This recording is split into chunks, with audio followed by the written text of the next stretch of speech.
নজর রাখবো পরবর্তী সংবাদে। বন্যা পরিস্থিতি একটু একটু করে স্বাভাবিক হতেই দেখা দিয়েছে গ্রামের দিকে নানান রকমের রোগ এবং বিশেষ করে স্বাস্থ্য শিবির অনুষ্ঠিত হচ্ছে সেই সমস্ত রোগ নিরাময়কে নিরাময়ের লক্ষ্যে। যেমনটা আজকে পরিলক্ষিত সোনামুড়া মহকুমার কাজলা গ্রাম পঞ্চায়েতের কমিউনিটি হল, যেখানে ত্রিপুরা মেডিকেল কলেজের চিকিৎসকদের সহযোগিতায় আজকের এই স্বাস্থ্য শিবিরের আয়োজন করা হবে এবং স্বাস্থ্য শিবিরে বহু বহু মানুষ আজকে উপকৃত। প্রায় 300 জন রোগী আজকে পরিষেবা গ্রহণ করেছেন ওই শিবির থেকে। বন্যা বিধ্বস্ত এলাকায় মেগা স্বাস্থ্য শিবির অনুষ্ঠিত। আজকের শিবিরকে কেন্দ্র করে কি বক্তব্য উঠে এসেছে শুনুন। মুন্ডুগাড়ি ব্লকের পক্ষ থেকে এবং এই তেলকাজলা গ্রাম পঞ্চায়েত সোনামুড়া প্রেস ক্লাবের উদ্যোগে তেলকাজলা পঞ্চায়েতের যে কমিউনিটি হল, এখানে একটি স্বাস্থ্য শিবিরের মেগা স্বাস্থ্য শিবিরের আয়োজন করা হয়েছে। এই স্বাস্থ্য শিবিরে পরিষেবা দেওয়ার জন্য বিভিন্ন স্পেশালিস্ট ডক্টররা উপস্থিত রয়েছেন। ওরা ত্রিপুরা মেডিকেল কলেজ এবং ডক্টর BRM টিচিং হসপিটাল থেকে ওরা এখানে উপস্থিত রয়েছেন।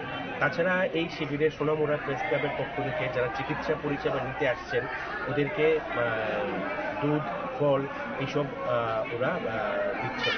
তো রাজ্যের যে আমাদের ভয়ানক বন্যা পরিস্থিতি ছিল, তো বন্যা পরিস্থিতির পরে বিভিন্ন সংক্রামক রোগের উপদ্রব আমরা দেখতে পাচ্ছি। তো সেটাকেই কমব্যাট করার জন্য আজকের এই স্বাস্থ্য শিবিরটা আয়োজন করা হয়েছে। তো এই স্বাস্থ্য শিবির আয়োজন করার জন্য আমি প্রথমেই ত্রিপুরা মেডিকেল কলেজ এবং ডক্টর গ্রাম টিচিং হসপিটাল কর্তৃপক্ষকে আমি ধন্যবাদ জানাবো আমাদের তেলকাজলা গ্রাম পঞ্চায়েতের সমস্ত সদস্যবৃন্দকে এবং সোনামুড়া প্রেস ক্লাবকে যারা এই মহতি উদ্যোগ নিয়ে আমাদের এই স্বাস্থ্য শিবিরের পাশে রয়েছে। স্যার, আপনার নামটা, ডেজিগনেশনটা? শ্রীকান্ত চক্রবর্তী, বিডিও মোহনপুর।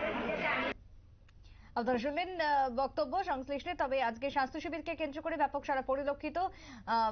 বিশেষ করে এই শিবির থেকে চর্মরোগ, বিভিন্ন পেটের সমস্যা, জলবাহিত বিভিন্ন রোগের সমস্যা, সমস্ত সমস্যার আজকে পরিষেবা দেওয়া হয় স্বাস্থ্য শিবিরের মধ্য দিয়ে। ছোট্ট বিরতির পর ফিরে আসবো, সঙ্গে থাকুন।